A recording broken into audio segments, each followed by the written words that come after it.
And one of the things that worries me about this Yankee team, everybody, doesn't really have depth. They're not injury-proof. They're not. They've traded a lot of people over the years to make trades to bulk up for the postseason. They traded their pitching depth to get Soto, and that's a deal you do over and over and over again. Sorry, I know he was here for 1 year, but he helped you get to the World Series. You have to make that deal. They did the right thing. I mean, most minor leaguers don't make it. That was a deal that had to be made. But now they're in a situation where something has to be done. I would say before the Yankees play Milwaukee at the stadium on opening day, I think they've got to acquire some kind of right-handed bat. I don't know if it's going to be a big-time right-handed bat, but you got to level out the lineup. Because think about this. The thing that kind of levels the lineup for the Yankees is the switch hitters, right? Dominguez is not a good right-handed hitter. So when a team does throw a lefty, and watch, I bet you the Brewers throw 2 lefties at the Yankees in those first 3 games. When a team throws a lefty at the Yankees, Dominguez turns around to the right side where he's subpar to left, and either you lose Oswaldo Cabrera out of the lineup or he turns around to the right side where he's not a good hitter. So the balance that switch hitting gives you doesn't exist with the Yankees because their switch hitters are better, much better, from the left side. Now, as the Yankees are playing the Twins right now at Steinbrenner Field, they ran out of starting lineup. And it caught my eye when I saw it earlier because I think this could be the starting lineup for opening day. Austin Wells leading off and catching. Yeah, the Yankees in their history have never had a catcher lead off in the starting lineup.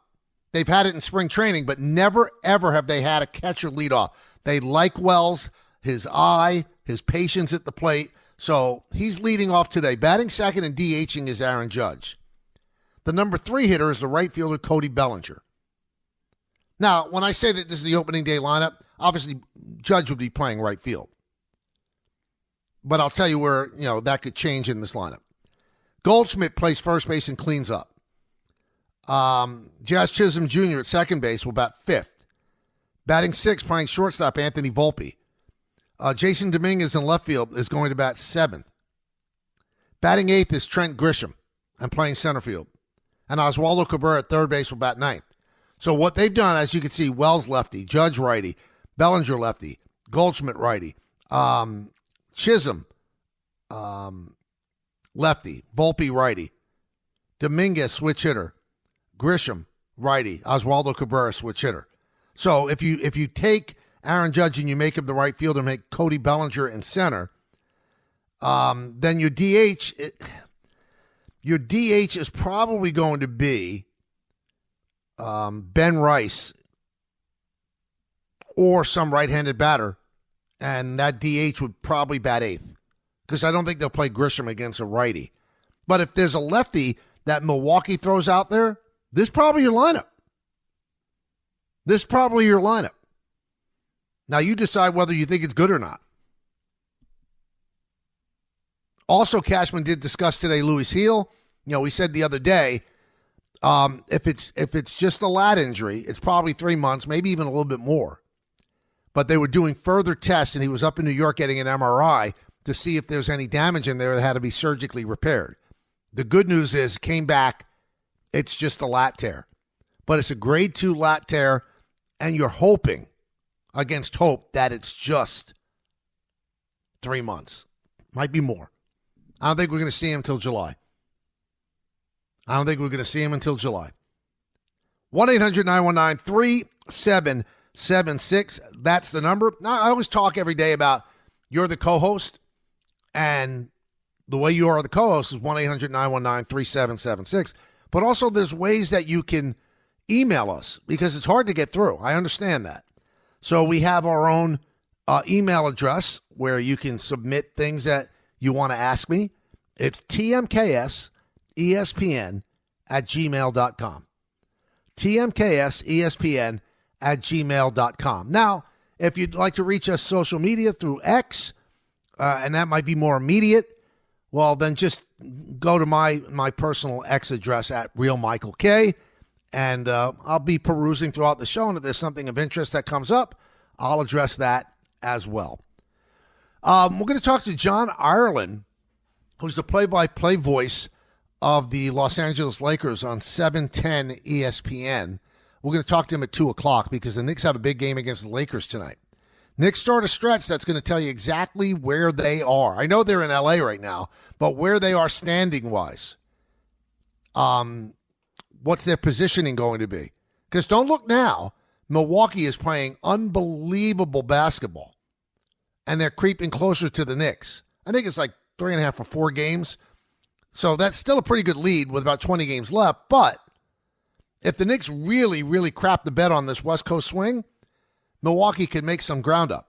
And then all of a sudden you're looking at the 4th seed, which might end up being better because then you're going to play the 5th seed in the first round. And you would avoid Boston in the second round. But I don't think that's what the Knicks are thinking. You can't plan like that. You got to win the games that you have to win.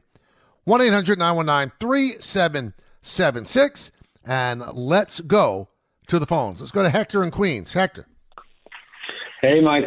You giving up that lineup gave me chills. Just waiting for real-time baseball, man. I can't wait. Yeah, me neither. So Stanton, man, I hear you, man. It is a bad contract, but next year he makes 19. The following year he makes 15. So I wanted to ask you, I think Stanton plays out his contract with the Yankees because he is still kind of a very valuable bat in the postseason. But I'm talking about DJ LeMahieu. When is the plug pulled with him, man? If you could give me some insight on that. Thank you, Michael. Well, you know what? The Yankees do not like paying people for not working. So if he becomes an absolute bust and he can't get himself healthy, maybe he just walks away and they have some kind of settlement. But I'm not sure that they just pull the plug on him. If he becomes an albatross, they will. Because they did, right, with Aaron Hicks. They did with Aaron Hicks. So I think they would keep him throughout this year. And if it turns out that he has another just terrible year where he can't stay healthy, you know what? Then they'll probably release him at the end of the year and they'll eat the $15 million. The one thing that they could feel better about if they eat any of that money, it was originally going to be a $90 million 4-year contract because he was coming off a great season. And the Yankees wanted to amortize the cost of that and lessen the value of the AAV, so they made it 6 years, $90 million, rather than 4 years, $90 million. So LeMahieu wanted $90 million. Didn't care how he was going to get it. He wanted $90 million. Well, you got your 4 years out of him, and you know what? It was not a good contract because he never performed to the level that he performed before he got the contract because his body broke down. But I don't think they're going to release him this year. I don't think they'd ever release Stanton because when Stanton's healthy, he is a force. But he does cause you a conundrum when you're building a team. How much do you have to plan for him being hurt? Who is going to step in if he's hurt? Let's go to Nick in Astoria. Nick. Hi, Michael. How are you? You're amazing. Thank you, man. I'm good. How you doing? I'm okay. Just wanted to say again, I think I'm disappointed with Cashman because if he wasn't willing to trade Heel for Kyle Tucker, look what's up now. Heel is hurt. Kyle Tucker's a really good player. And I'm very upset with the Yankees. I mean, their offseason was pretty good. I still think Boston had a better offseason, and of course the Dodgers.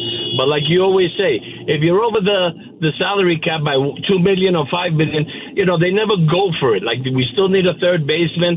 I feel like, and we have no bench. I feel like we're still in the middle. I don't know if we're gonna even make the playoffs this year. Because they'll make the playoffs, Nick. But let me ask you this question, Nick. It wasn't just Heel. They also wanted George Lombard Jr. Would you have given up this guy who everybody thinks is going to be an absolute star? Because they got burned once before making a deal for a guy for 1 year. So Tucker's on the last year of his deal. So it looks good now. It looks good now because Heel got hurt. Well, why don't we deal Heel? But would you have felt comfortable if you dealt the reigning Rookie of the Year and George Lombard Jr.? I would have, because also in the past we over put our prospects like really high and we get burned, like with Andujar, with I forgot the redhead's name, the outfielder. He was supposed to be Frazier. Yeah, Frazier. We sometimes we hold on to our prospects too long, and then they're duds. I think if you have to go for it, I'd rather take Kyle Tucker. He's young. He's a step below. A notch below Soto, and I don't think the contract would have been as big.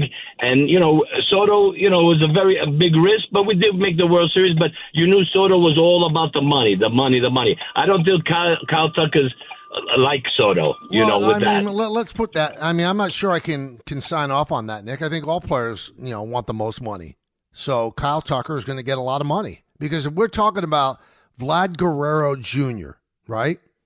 Where, he might get $500 million. I'm sorry. Kyle Tucker Jr. is a better player than Vlad. A more complete player. I think he's a year or two older. Yankees could get Kyle Tucker Jr. if the Cubs stub their toe and maybe they trade him because Cubs don't spend a lot of money. Yankees do. If you look at the rankings that came out yesterday, Yankees spent the second most money in baseball last year. The Mets were number one. The Yankees were number two. The Dodgers were like 276. The Yankees were well over 300. So you can't keep giving that tired old refrain that the Yankees don't go for it. They went for it last year. They're going for it this year. They have a $306 million payroll. They're over that threshold again for the third straight year. Would I have liked to get Tucker? Yeah. But are you going to keep emptying your farm system? And I know that they do overvalue prospects. Sometimes they're prospect tuggers. I get it. I understand that. But sometimes you have to trust your evaluation. And everybody in baseball is saying that George Lombard Jr. is an absolute stud. Probably going to be the third baseman in 2026 at some point. And then maybe you get Kyle Tucker Jr. or Kyle Tucker as a free agent, without having to give up anything. Because the Yankees look at it and go, we're good enough again to get to the World Series without Kyle Tucker, and then we can actually be better because Kyle Tucker will become available as a free agent when Bellinger is going to opt out of his contract if he has a good year. So you take the $25-26 million you're spending on Bellinger and you put that toward Tucker, and all of a sudden you have a solution for a long time.